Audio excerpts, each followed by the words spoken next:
Welcome to this week's edition of Flashback Friday, your opportunity to get some good review by listening to episodes from the past that Jason has handpicked to help you today in the present and propel you into the future. Enjoy. Welcome to the Holistic Survival Show with Jason Hartman. The economic storm brewing around the world is set to spill into all aspects of our lives. Are you prepared? Where are you going to turn for the critical life skills necessary to survive and prosper? The Holistic Survival Show is your family's insurance for a better life. Jason will teach you to think independently, to understand threats, and how to create the ultimate action plan. Sudden change or worst case scenario, you'll be ready. Welcome to Holistic Survival, your key resource for protecting the people, places, and profits you care about in uncertain times. Ladies and gentlemen, your host, Jason Hartman.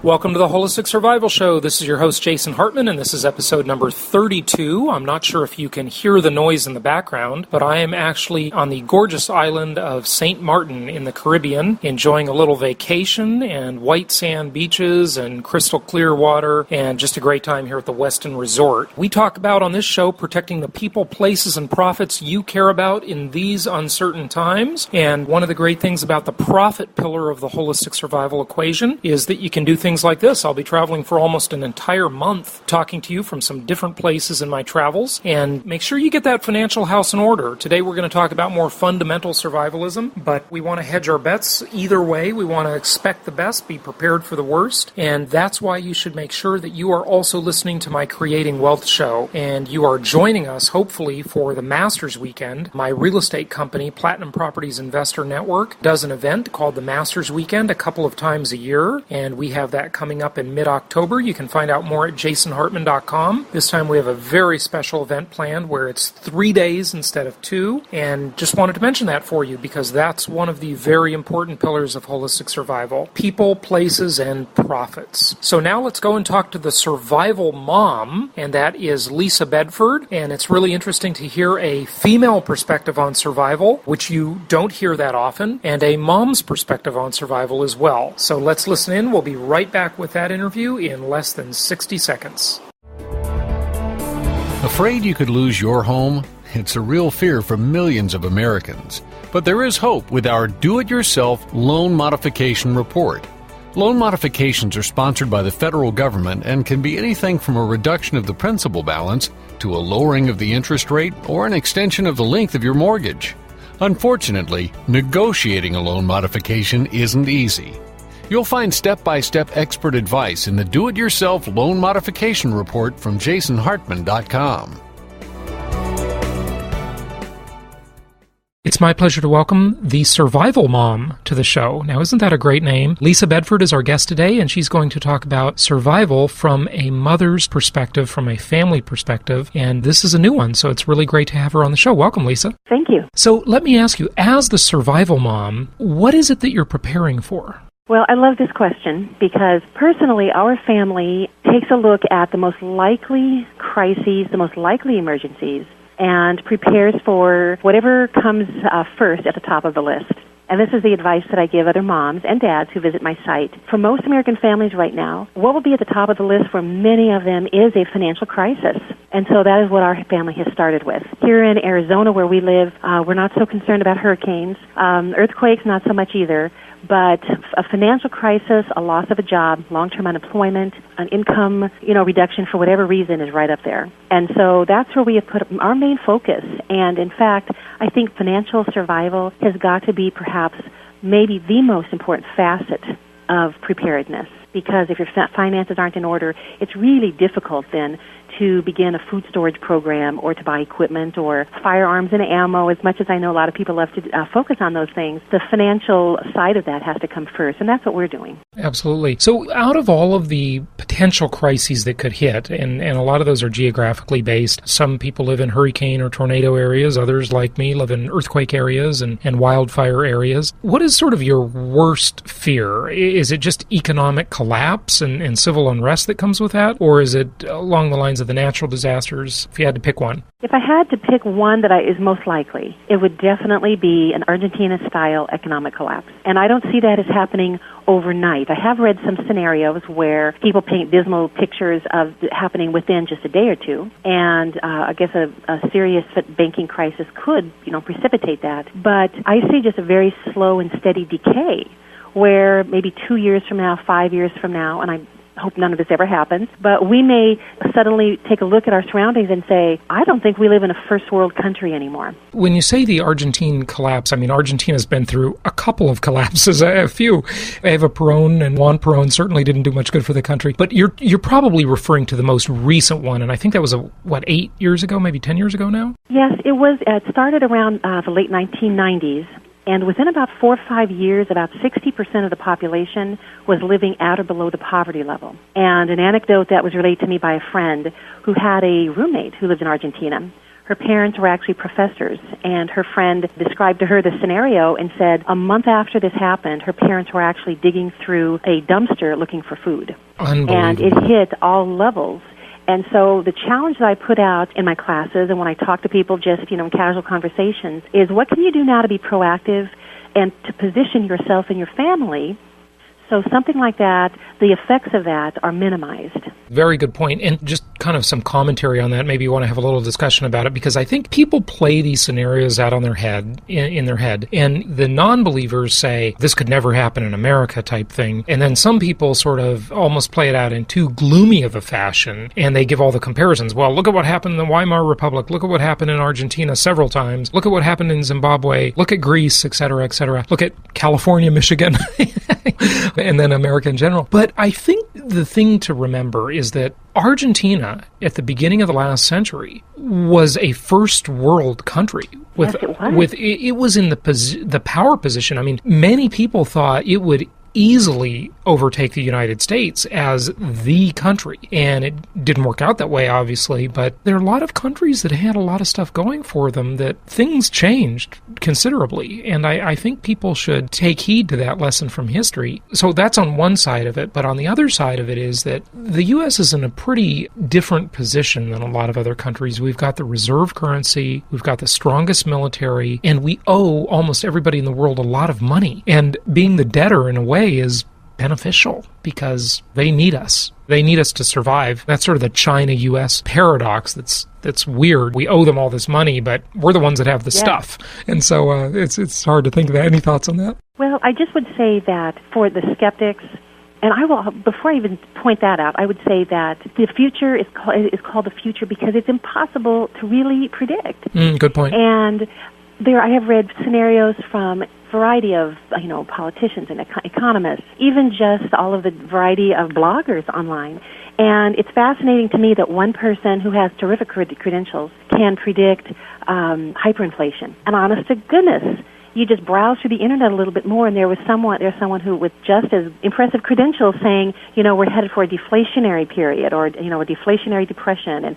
And so what that tells me is that no one knows exactly how it will pan out. You're absolutely right. It's called the future because it's a prediction. And Yes. It does not hurt to be prepared. And just for my quick 2 cents on that, because I love the study of economics, I think we're going to have deflation on things we want and inflation on things we need. And what we're talking about today with the Survival Mom is the things we need, the basic things that are needed in everybody's life, those basic resources, food, water, etc., and energy. And I see some real inflation coming to those things, and we've already had quite a bit of real inflation. The necessities, I think we really need to focus on, don't we? I think that's a good point. And when you do start stocking up on the things that you need, the advice I give is that prices will likely never be better than they are right at this moment, whatever this moment is. Whether it's this month or whether it's 2 months from now, prices will probably never be better or lower.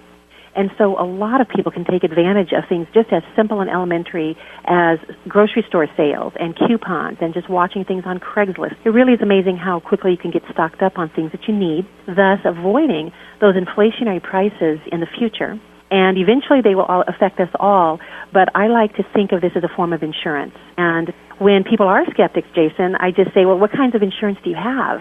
And they'll list, we have an umbrella policy, or we have, of course, car insurance, health insurance, renters, homeowners. And then I ask, how often have you used that?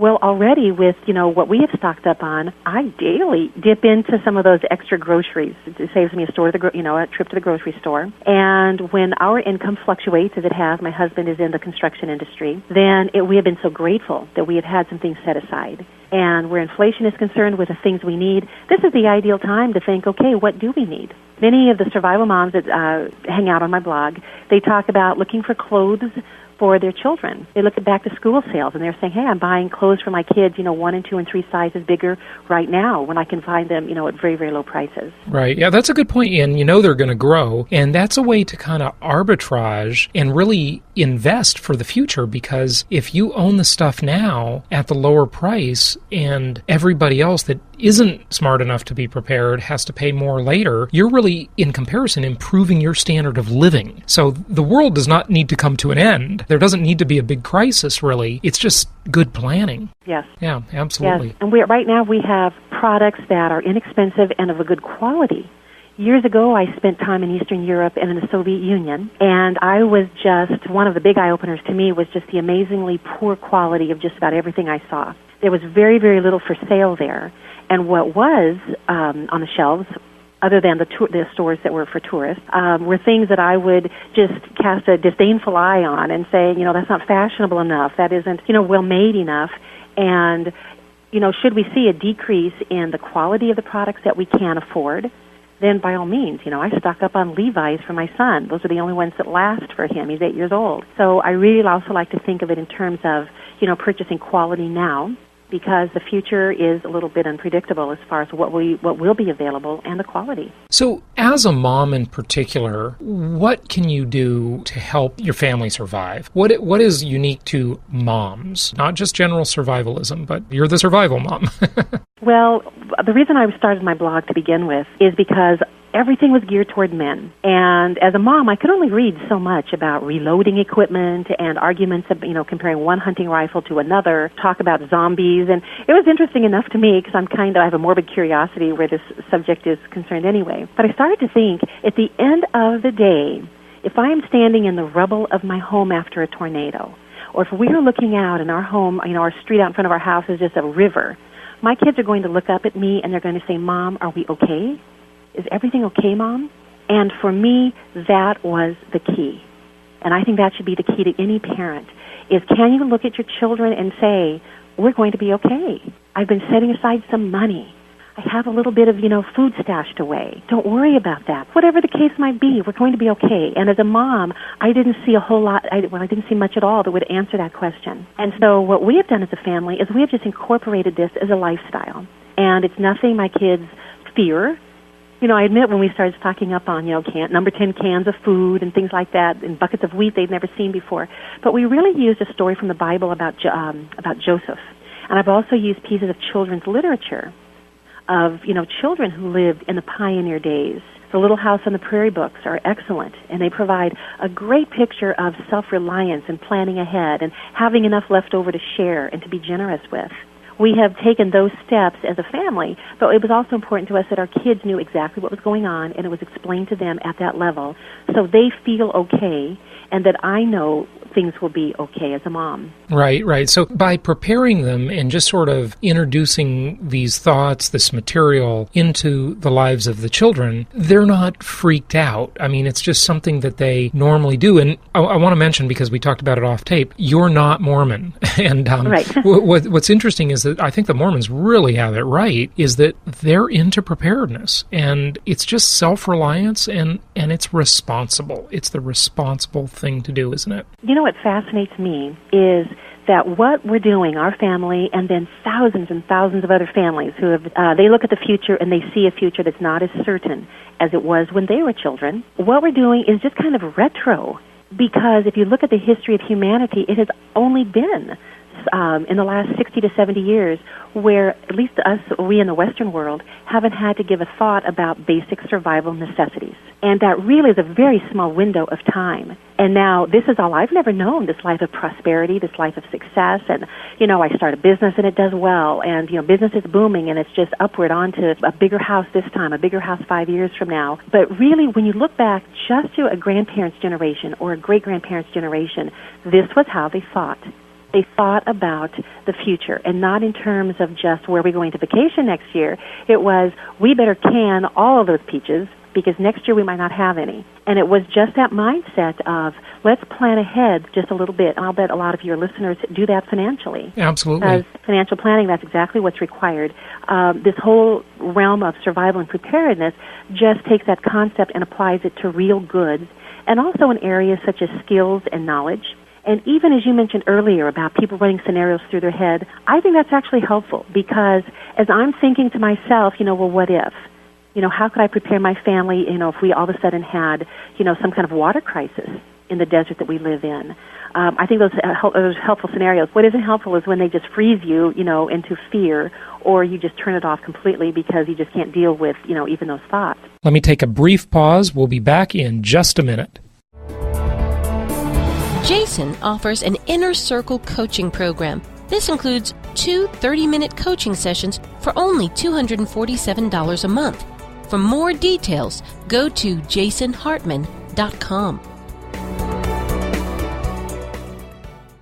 It's interesting when we look back at like our grandparents or even great-grandparents and that kind of Depression-era mentality where that was a real survival scenario during the Great Depression, and now this one looks very different 7 decades later, but I don't think this is anything to really scoff at. There are some very uncertain things in the future, but one of the things I find about the survival mindset is that it can get too negative. It can get to the point where we sort of become what we think about, as Earl Nightingale said, not sort of, we do, and things become kind of self-fulfilling, and we take our eye off the positive things in life, the goals we want to achieve, the prosperity we want to achieve, all of this good stuff, all the vacations we want to take, etc. It's important to maintain a balance, isn't it? I always like to say, I expect the best, but I prepare for the worst. Any thoughts on that? Well, I do. When you think about balance, I like the comparison of a tightrope walker.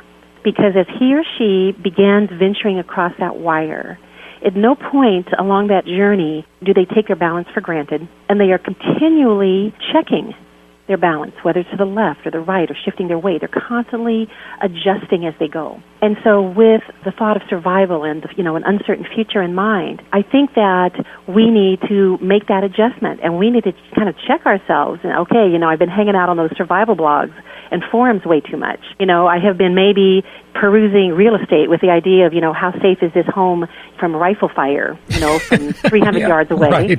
And I think you can really just tend to focus on that and then go through the rest of your day and go through the rest of weeks or months or whatever with that mentality. And I refuse to do that. In fact, one thing that even started me on this road as far as blogging and writing goes is that I had fallen into that trap. And my husband would come home and one day he forbade me from going to this one particular website and forum because he'd come home to a wife that was completely wigged out. And I was checking that real estate. That's why I know it's there. And that's why I know what, the features of these survival retreats are. And I try to just check my balance. And, this, I think it was last week on my blog, I asked people, where is your happy place?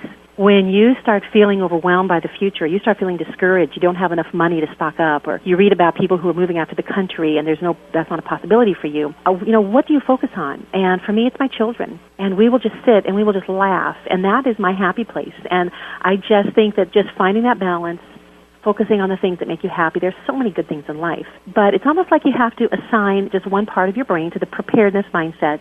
And now when I go grocery shopping, which I'm going to do later this week, if I see something on sale, instead of buying a couple cans, I'll probably buy 10 or 20, whatever I can afford to put in my cart. That's just that little survival lobe, that just kind of reaches out and says, okay, that's a good buy, let's go stock up. But I think that once people start taking proactive steps, that balance is easier. A lot of the people who dwell in fear are the ones who don't know what to do, or the ones who are in denial, and yet they refuse to be, proactive in spite of maybe what they know. And I think that once you have some knowledge and once you start taking action, it actually relieves a lot of that stress and fear. Yeah, I would agree with you. Stress comes from not doing what you know needs to be done. And when you just take care of it, the stress just melts away, doesn't it? Yes, it does. Yeah. So have you faced any real big obstacles, Lisa, in becoming prepared, whether they be from friends and family saying this is crazy or you've gone crazy, that kind of thing, or just obstacles in doing it tactically? I would say that those obstacles fall in a couple of categories. Any obstacles that have come from people, I just dismiss. I may, listen to their opinion. I was challenged once with the idea that I'm taking everything out of God's hands. And if I start stocking up on things, maybe God was going to dump, an enormous amount of food in my front yard, but now he's not. It was just almost like ranging on superstition. And I just, my logical brain clicked in. I was just like, okay, and I could list a whole bunch of reasons why that didn't make sense. So when I face anything like that, I listen to what's said. I may respond. I usually don't. I just want people to kind of catch the vision, so to speak, on their own. I'm not going to try to argue or convince them. On a practical level, for myself and a lot of people who come to my blog and who email me, a big challenge is just what's happening in the economy. So a family, a mom, for example, might see the need to stock up on maybe 2 or 3 months' worth of extra food, but the money just is barely even there for food for this week. And as our income has gone up and down, we've had some dramatic shifts over the last year and a half or so. We have just had to, when I can, I stock up and I do what I can. But as I said earlier, there are other ways of being prepared. And so when times are tough, right now, for example, we have a friend who's giving my kids writing lessons. And they're extremely proficient swimmers. My daughter can sew. Both kids can. They know how to shoot quite well with .22 caliber rifles. And so things like that fall into the category of maybe mental preparedness, skills, and knowledge. Very, very often, those don't cost a whole lot. So that financial obstacle is a biggie. Another one that we have not run into is space. I'll have people say, okay, I live in an apartment. Where am I going to put all this food? And just at a practical level, you just have to take a look at what you own. You have to do a massive decluttering job. And so there are practical things you can do to make more space. But primarily, people that may be skeptics, unfortunately for me in my home, everybody's on board. And then just some of those practical considerations. We'll be back in just a minute. What's great about the shows you'll find on jasonhartman.com is that if you want to learn more about investing in real estate in different markets, there's a show for that. If you want to learn 17 ways rich people think and act differently, there's a show for that. If you want to know how to get paid to borrow, there's a show for that. And if you'd like to know why Amsterdam doesn't take dollars or why pools are for fools, there are even shows for that. Yep, there's a show for just about anything. Only from jasonhartman.com. Or type in Jason Hartman in the iTunes store. One of the things I would say that any person who is into preparedness and survival needs to think about, and I totally agree with what you said about how you try to avoid getting into big debates with people about whether you should or shouldn't be prepared, on that part. But one of the reasons I started this show, and one of the reasons I'm sure you do what you do, is because we all live in a community, and we are dependent on others in our community, and it really is important to get the message out. I sure hope more people receive it, because the more prepared all of the people in our respective communities are, the less impact they will have on us and our families. The less negative impact they might have. If your neighbors are prepared, if they have food, if they have water, they're not going to be dependent on you for that. And so it is really important that the word get out, isn't it? Yes, it is. And I have purposely kept my blog apolitical. I have kept it just middle of the road. I don't get off into religious things or conspiracy theories. I may touch on my faith once in a rare while, but I really want it to be information that is just very acceptable to anybody that happens along.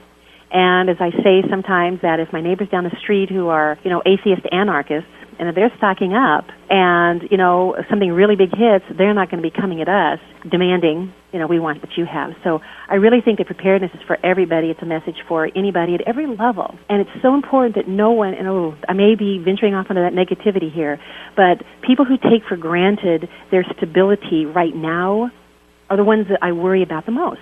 I had someone just yesterday compare their current lot in life with a few others in their family, and they said, we really are the most stable ones. Things are just, and I looked at her, and I'm thinking, your husband works in the media. You work in a field that can be affected by taxes, tax cuts immediately, and I feel that there's a danger of just becoming lulled. Okay, we're even if there's a 20% unemployment, there's still 80% of the people who are still employed. For some people, the only things that have changed in their life might be the value of their home and the value of their investments. And nothing else really has changed. And it's like things have changed, and even major corporations could shut down. They could downsize, and something you take for granted, a salary and benefits may be, eliminated or endangered. Sure, absolutely. That luxury is the lull to apathy, and so is complacency, so that's a bad thing. So getting the word out is important. Do you think, Lisa, that the reality TV shows and the movies and the survival books give a realistic picture of what the future might be, or is this Hollywood again? Well, again, the future is the future. So whether it's a future that is more like Star Trek, where there's just amazing things that people can do, or if it's more like the Book of Eli or The Road, I certainly hope it isn't the latter. When I watch those shows, I try to learn lessons from them. And just recently I watched a Discovery series, and it was from last year, and it was about a group of people who were left in Alaska, and they had to make their way out, and they were given virtually nothing to survive with. And I'm watching them, and when you have kind of a mindset of survival and preparedness, you start picking out things that people are doing right and mistakes they're making and maybe equipment they should have taken. It's something they should have thought of. And whether it's the colony or whether it's, Man versus Wild or any of these other survival type shows, I think they can be educational when you look to, just from stand back a little bit, instead of taking everything as gospel, say, okay, what would I do in that situation? What would be the smart thing to do? How could I not get in that situation in the first place? At least it exposes one to alternative scenarios and lifestyles and so forth. So that's a good thing because they get to see it. And maybe the techniques used aren't the right ones, or they're sort of fantasy-oriented, but they do give you an idea of what you might expect. And the question, what would I do in that situation, is a great one, isn't it? Well, you know what? It's certainly a booming field right now. The whole field of, survival, whether it's wilderness survival or it's urban survival, it really is booming. And that tells me that these production companies and these publishers would not be coming out with the material, the books, whatever, if there weren't customers out there.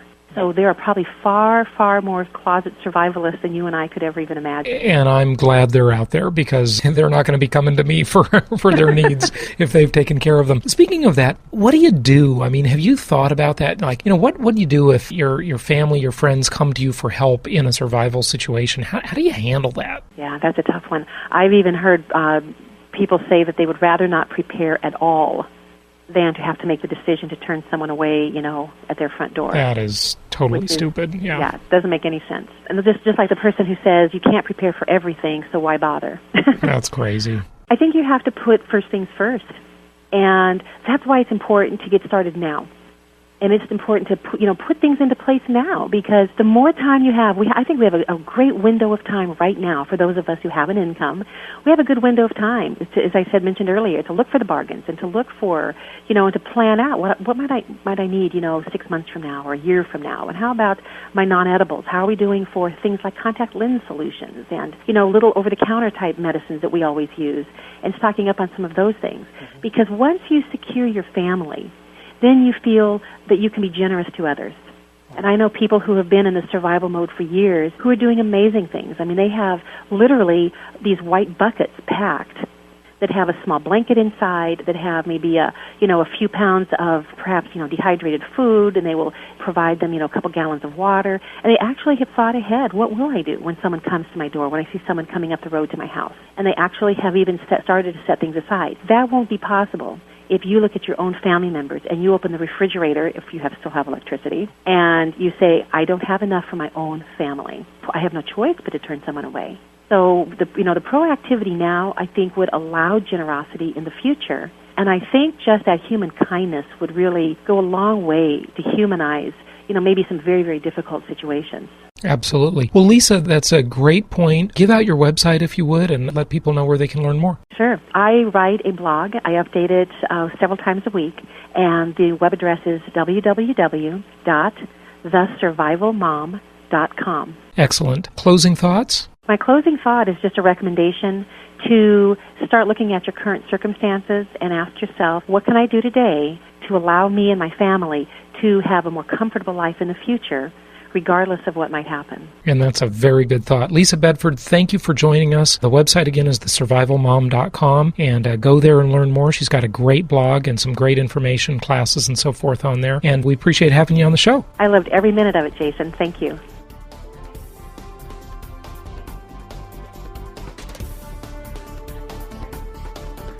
Thank you for joining us today for the Holistic Survival Show, protecting the people, places, and profits you care about in uncertain times.